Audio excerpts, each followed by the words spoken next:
हम पढ़ रहे हैं chapter socialism in Europe and Russian revolution. आप देख रहे हैं हमने पढ़ा था कि रशिया का एक रूलर था जार निकोलस जिसकी गद्दी छीन ली गई थी 1917 में। फिर मैंने आपको रशिया की इकोनॉमी एंड सोसाइटी के बारे में बताया था कि 85% लोग हैं वो रशिया के एग्रीकल्चर पर डिपेंड करते हैं। फिर मैंने आपको बताया था इंडस्ट्री है वो बहुत कम थी, पॉकेट्स में बहुत कम। मॉस्को और सेंट पीटर्सबर्ग जैसे एरिया है वो प्रोमिनेंट इंडस्ट्रियल एरिया थे। फिर मैंने आपको बताया था फ्रेंच पीजेंट और रशियन पीजेंट का डिफरेंस। फिर हमने बात की थी सोशलिज्म इन रशिया के बारे में कि रशिया के अंदर जितनी भी पॉलिटिकल पार्टीज थी 1914 से पहले वो सब इलीगल घोषित कर दी गई। फिर उसके बाद हम बात कर रहे थे कि किस प्रकार से ब्लडी संडे हुआ था। ब्लडी संडे यानी कि संडे के दिन है वो बहुत ज़्यादा लोग हैं वो मारे गए थे और क्या कहते हैं स्ट्राइक की थी वर्कर्स ने सेंट पीटर्सबर्ग में और 1,10,000 वर्कर्स ने उस स्ट्राइक में पार्टिसिपेट किया था। फादर गैपन थे वो उसके लीडर थे। 100 लोग इसमें मारे गए थे, 300 लोग वाउंडेड हुए थे। तो आपने देखा था कि जार निकोलस ने ड्यूमा को बनाने की परमिशन दे दी थी। ड्यूमा यानी कि पार्लियामेंट। तो फर्स्ट ड्यूमा थी वो 3 महीने के अंदर 75 दिनों में उसने क्या कर दी गई थी, डिसमिस कर दी गई थी उसके द्वारा। फिर उसके बाद दूसरी ड्यूमा बनाई गई थी, 3 महीने रही थी, फिर उसने वो भी हटा दी और उसके बाद उसने तीसरी ड्यूमा बनाई जिसमें उसने कंजर्वेटिव्स को रखा। फिर हमने पढ़ा था फर्स्ट वर्ल्ड वार के बारे में। फर्स्ट वर्ल्ड वार जो कि 1914 में हुआ था, 1918 तक चला था। आपने पढ़ा था कि जो फर्स्ट वर्ल्ड वार है उसमें पार्टिसिपेट करने की वजह से जार की हालत है वो बहुत ज़्यादा ख़राब हो चुकी थी। जार की ऑटोक्रेसी है वो कोलैप्स होने में इस फर्स्ट वर्ल्ड वार का बहुत बड़ा हाथ है। आपने पढ़ा था कि फर्स्ट वर्ल्ड वार है, फर्स्ट वर्ल्ड वार में क्या हुआ था, ईस्टर्न फ्रंट और वेस्टर्न फ्रंट दोनों फ्रंट से हुआ था और आपने देखा था कि इस वार का इफेक्ट है वो इंडस्ट्रीज पर भी बहुत पड़ा था। आज हम देखेंगे February revolution in Petrograd. Petrograd क्या है, वही इंडस्ट्रियल एरिया का नाम है जिसके बारे में मैं आपको बता रही थी। सेंट पीटर्सबर्ग जो कि जर्मन नेम था और इसका नाम चेंज करके पेट्रोग्राद रख दिया गया था। देखिए क्या कह रहा है, इन द विंटर 1970 का समय था और सर्दियां चल रही थी। Condition in the capital Petrograd was grim. बहुत ही कंडीशन है बहुत ही ज़्यादा कठोर थी। देखिए क्या लिखा हुआ है, लेआउट ऑफ द सिटी यानी कि जो सिटी थी पेट्रोग्राद सिटी थी उसका जो लेआउट है वो तैयार किया गया था, डिवीज़न किया गया था उस सिटी का। वर्कर्स क्वार्टर्स और फैक्ट्रीज़ हैं वो कहाँ पर थे, right bank of the river Niva.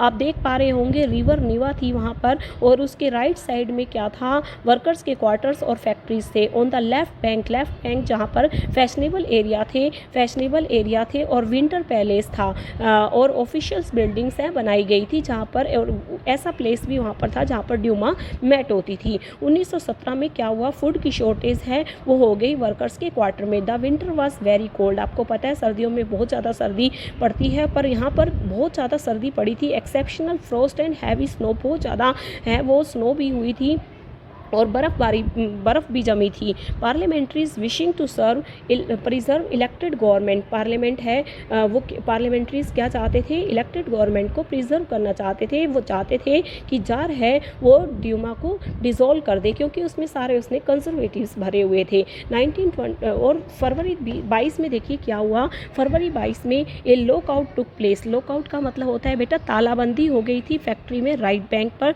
Next day workers हैं 50 फैक्ट्रीज के उन्होंने स्ट्राइक की थी सिंपैथी दिखाने के लिए उनके साथ।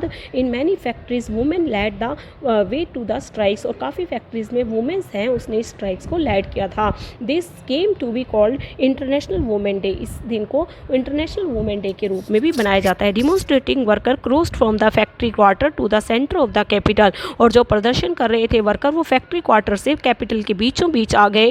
Eight this stage no political party was actively organising the movement. इस स्टेज पे कोई भी ऐसी पॉलिटिकल पार्टी नहीं थी जो मूवमेंट को ऑर्गेनाइज कर रही थी। फैशनेबल क्वार्टर्स ऑफिशियल बिल्डिंग्स हैं वो वर्कर्स ने घेर ली। The government imposed a curfew. सरकार ने क्या इम्पोज कर दिया, कर्फ्यू इम्पोज कर दिया। Demonstration dispersed by the evening. Demonstrator पूरे सिटी के अंदर इवनिंग तक फैल गए थे but they came back on the 24 and 25। The government called out the cavalry. मतलब सरकार ने किसको बुला लिया था बेटा, कैवेलरी का मतलब क्या होता है, घुड़सवारों को बुला लिया था और पुलिस है वो डिमोन्स्ट्रेटर पर पूरी नज़र रखे हुई थी। आप देख रहे हैं कि रशिया में क्या हो रहा था, रशिया में किस प्रकार से डेमोन्स्ट्रेटर हैं वो प्रदर्शन करना शुरू कर दिया था। 25 फरवरी की बात है, संडे की। द गवर्नमेंट है उसने किसको सस्पेंड कर दिया? लोगों के दबाव में आके ड्यूमा को सस्पेंड कर दिया। Politician spoke out against the major and demonstrator return in force to street of the left bank on the 26 को डेमोन्स्ट्रेटर हैं, प्रदर्शनकारी हैं,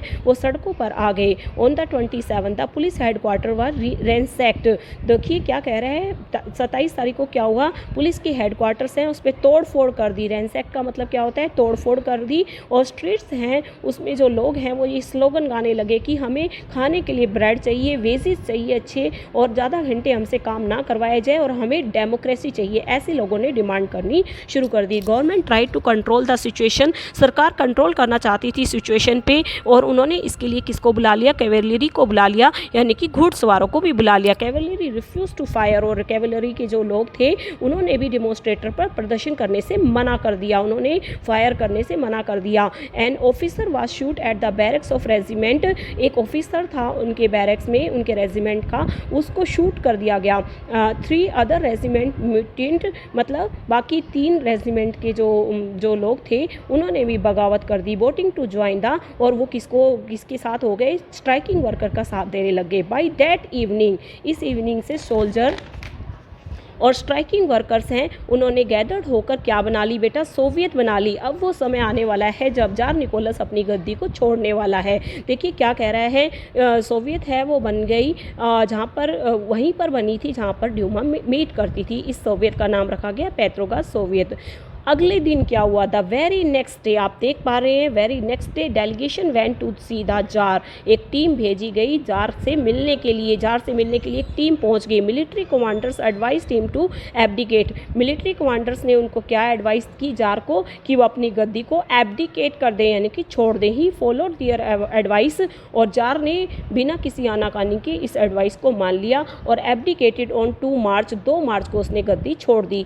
सोवियत लीडर्स और ड्यूमा लीडर्स दोनों ने मिलकर बेटा क्या बना ली? Provincial government. अब क्या हो चुका है? मोनार्की का खात्मा हो चुका है। रशिया के अंदर जो हम पढ़ते आ रहे थे ना, ये रूलर था जार निकोलस। ये जार निकोलस बेटा अब रूलर नहीं रहा, इसने गद्दी छोड़ दी है। कौन सी डेट को छोड़ी है? 2 मार्च को इसने गद्दी छोड़ दी है। ड्यूमा लीडर्स और सोवियत लीडर्स ने मिलकर प्रोविंशियल गवर्नमेंट बना ली। रशिया का future would be decided by A constitute assembly. अब रशिया का फ्यूचर कौन डिसाइड करेगा? कॉन्स्टिट्यूट असेंबली डिसाइड करेगी। Elected on the basis of, जिसको किस आधार पर इलेक्ट किया जाएगा? यूनिवर्सल अडल्ट सफरेज, यानी कि 18 और 18 ईयर से अब लोगों को वोट देने का अधिकार दिया जाएगा। Petrograd had let the February revolution that brought down the monarchy. और 1917 में ये मोनार्की है वो ख़त्म हो गई थी, कोलैप्स हो गई थी। इसका कारण क्या था?